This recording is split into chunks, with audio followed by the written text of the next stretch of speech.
He cares about what he does, and that's why he's the best at it.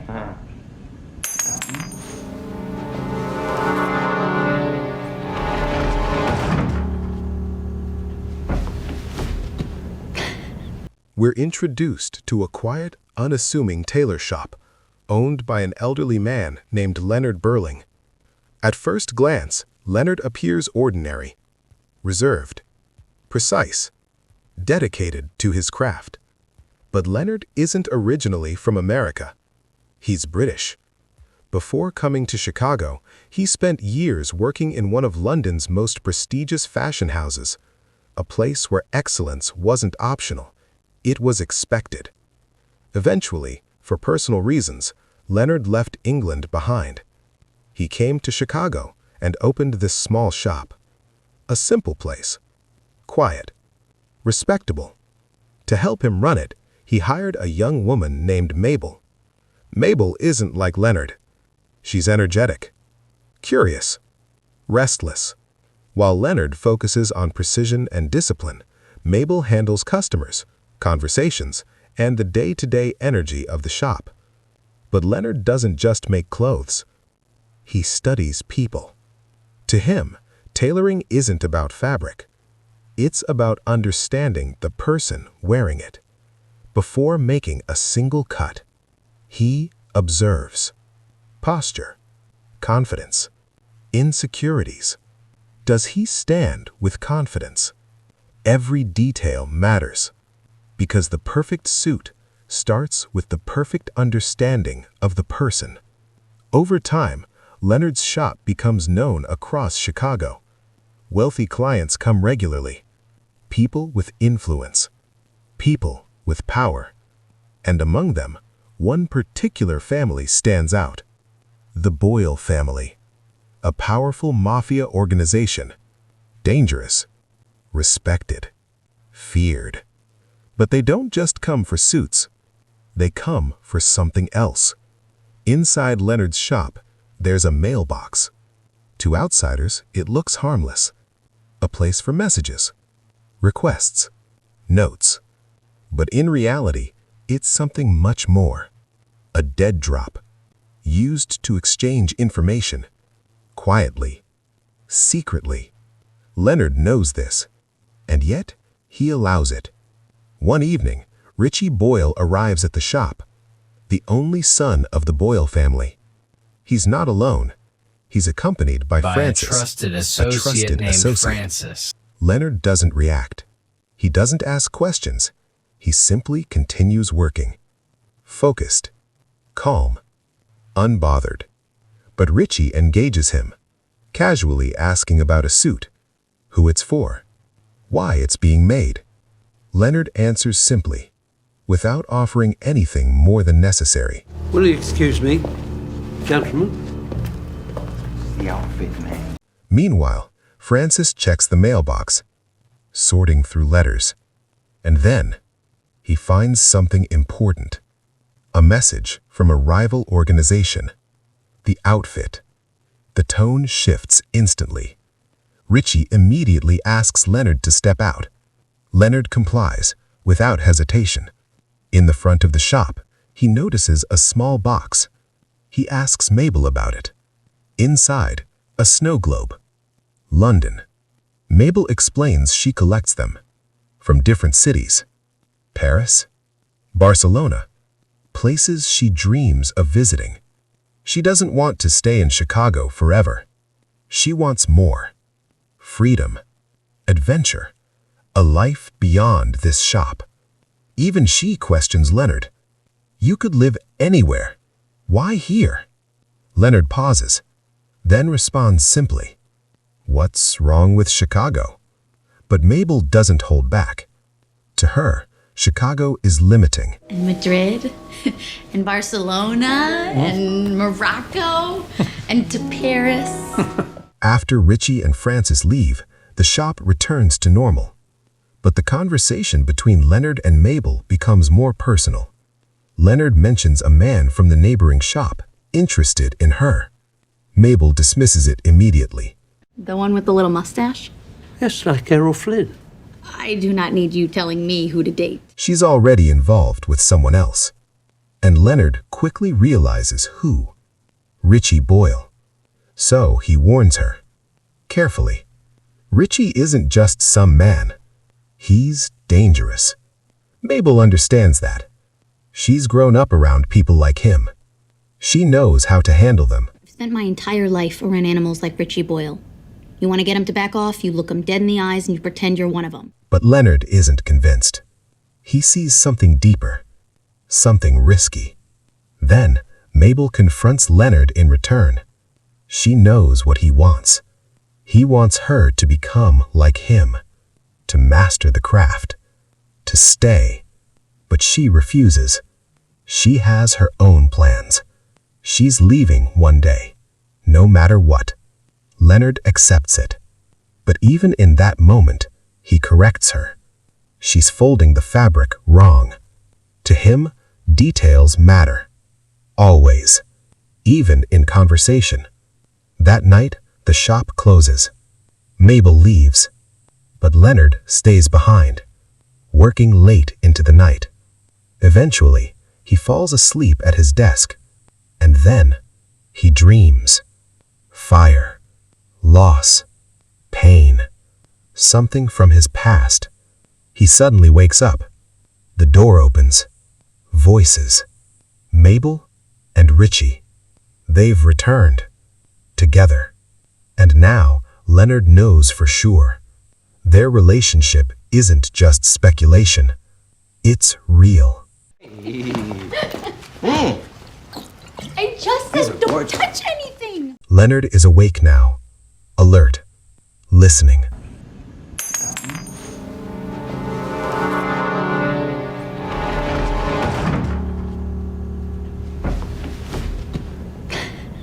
The bell above the door rings again. Late at night. That alone is unusual. But something is off. Richie isn't relaxed. And then Leonard sees it. Blood. Richie has been shot. Everything shifts instantly. Panicked. He needs help. Leonard doesn't hesitate. He locks the door, closes the blinds, turns the sign. The shop is now closed to the world. Inside, it becomes something else entirely. Not a tailor shop. A hiding place. There are 1,000 blue boys out there hunting for this. And if they find it, I start shooting, you follow? Leonard moves with precision. No wasted motion. No panic. He grabs supplies, cuts fabric, prepares tools. Mabel watches him, confused. How do you know how to do this? But Leonard ignores the question. Right now, survival comes first. Richie is losing blood fast. They lay him down on the table. The same table used to craft suits, now used to save a life. Leonard examines the wound. Leonard begins the procedure.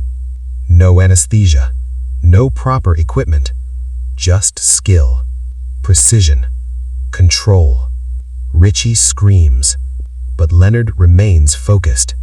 Steady hands, sharp movements.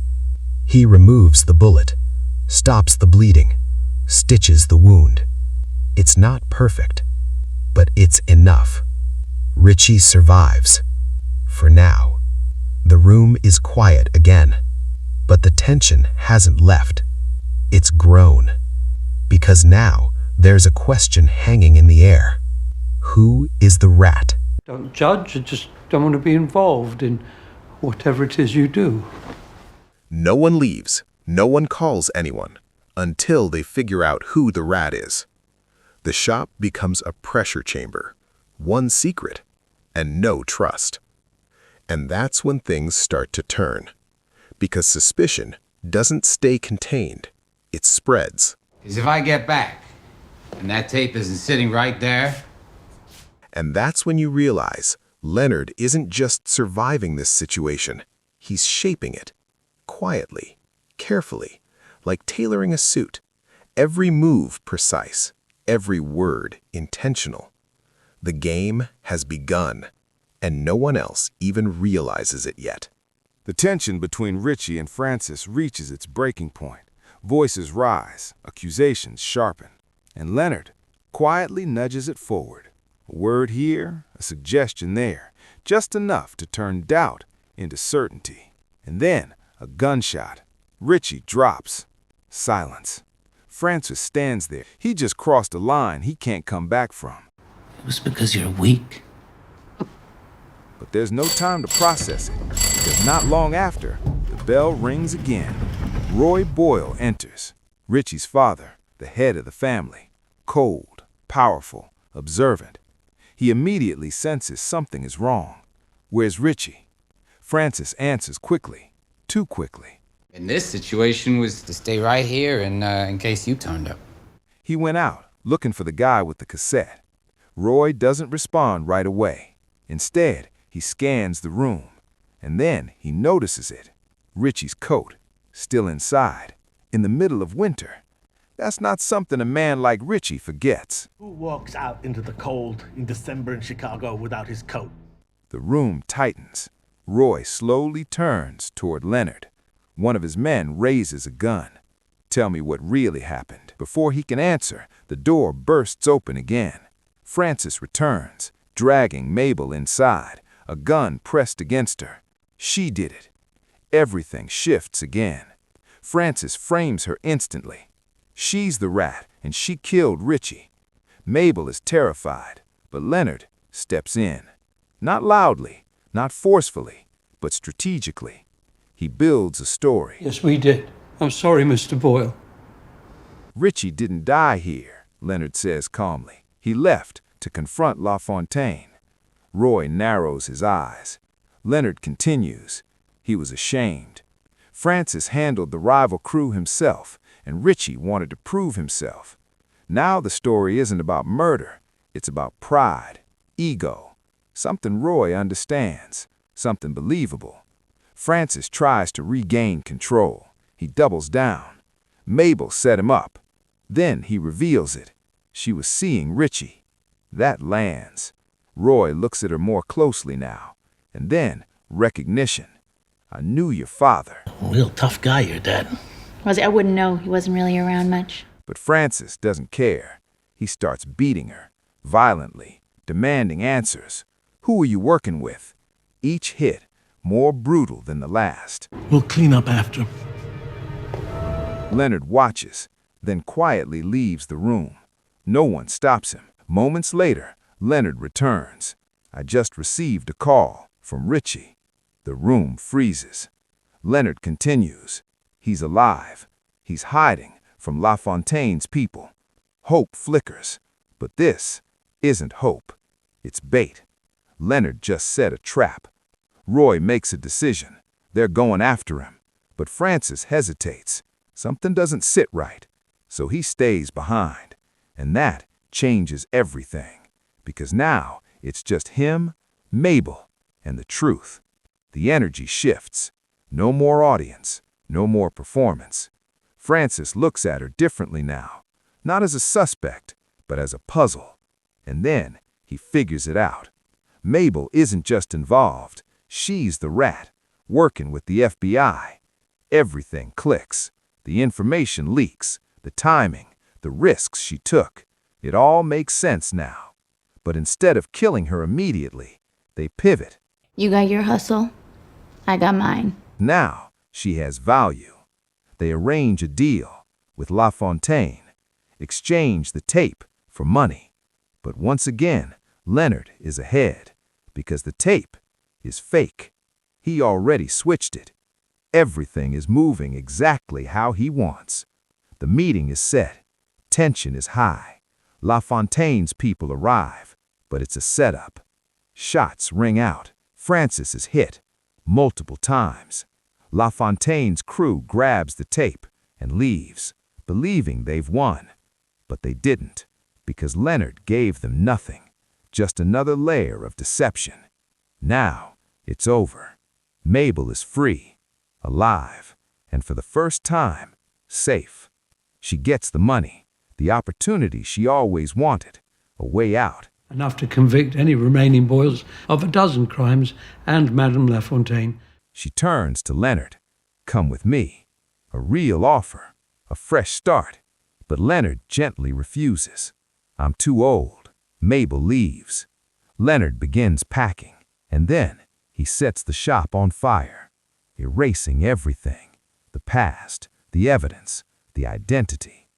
But as the flames rise, Francis, still alive, he shoots Leonard in the arm. They face each other one last time, and now there are no lies left.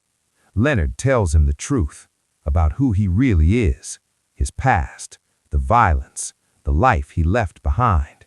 He even shows him the tattoos, proof. He wasn't always this quiet Tailor. He was something much worse. Francis, desperate, pulls out a knife.